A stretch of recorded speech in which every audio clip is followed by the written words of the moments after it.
Assalamualaikum warahmatullahi wabarakatuh. Nama saya Ramlah dengan NIM 8591896661.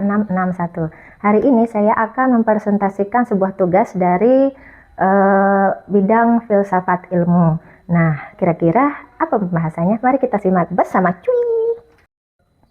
Nah, yang jadi pembahasan kita hari ini adalah pilar-pilar pendidikan dan prinsip-prinsip pendidikan menurut Ki Hajar Dewantara. Mari kita simak bersama.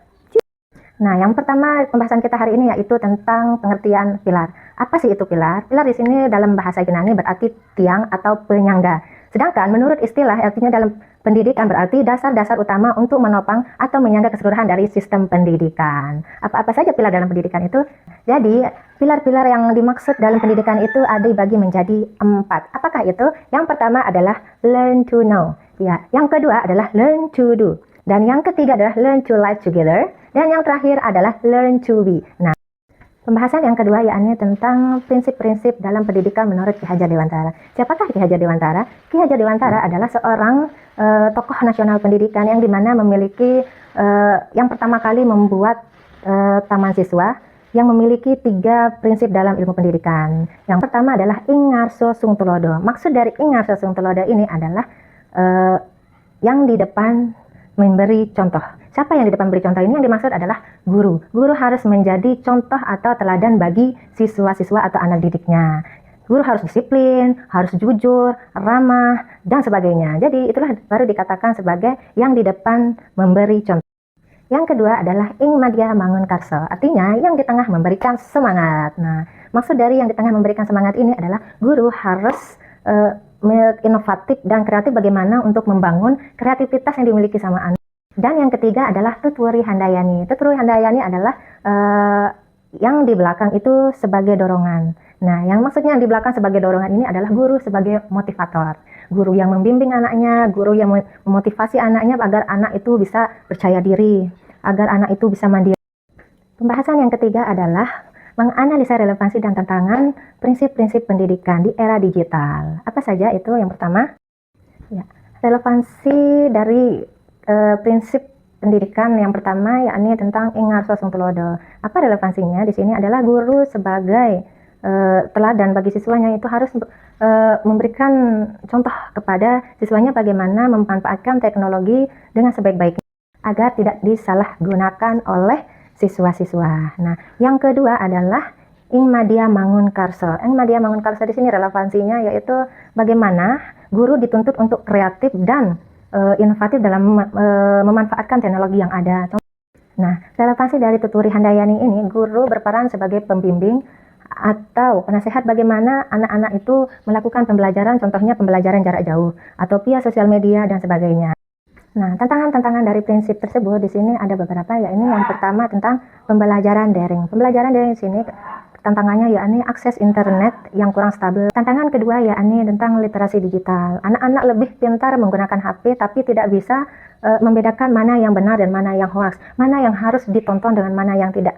Nah, dan yang ketiga yakni tentang perubahan karakter. Perubahan karakter dari anak didik itu, anak-anak itu cenderung impulsif dan kasar, tidak sabaran karena itu dipengaruhi oleh tontonan-tontonan yang tidak mendidik. Nah, terus yang terakhir atau yang keempat ya ini peran guru yang berubah. Guru tidak lagi sebagai sumber utama dalam pendidikan atau jadi peran guru itu digantikan sebagiannya itu oleh internet yang gampang diakses, yang gampang dibuka oleh anak-anak. Pembahasan yang keempat adalah bagaimana pilar-pilar tersebut dapat menjawab persoalan-persoalan yang terjadi pada saat ini.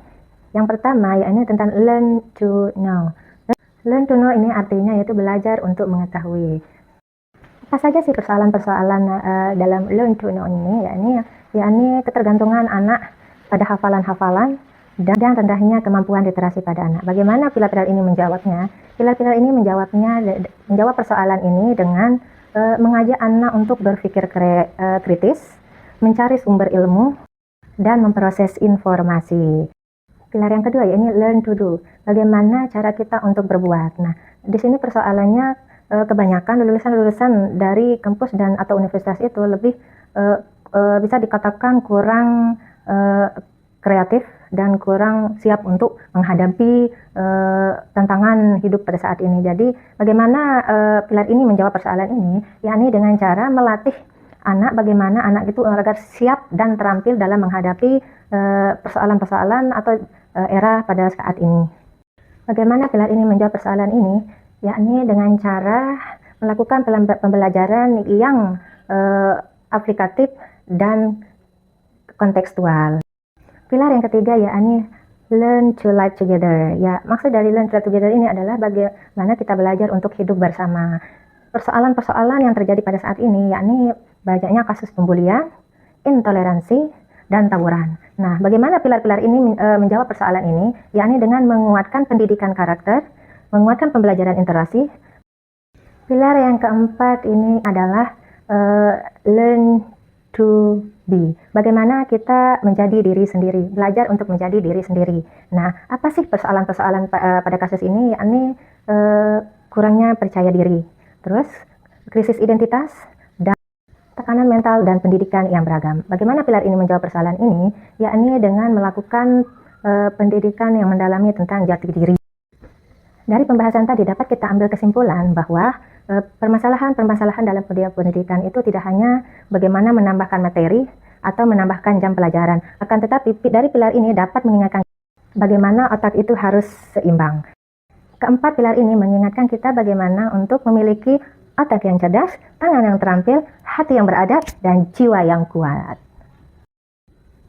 Nah, demikian tadi pembahasan kita bagaimana sih filsafat ilmu itu dalam perannya dalam dunia pendidikan itu sangat luar biasa ya.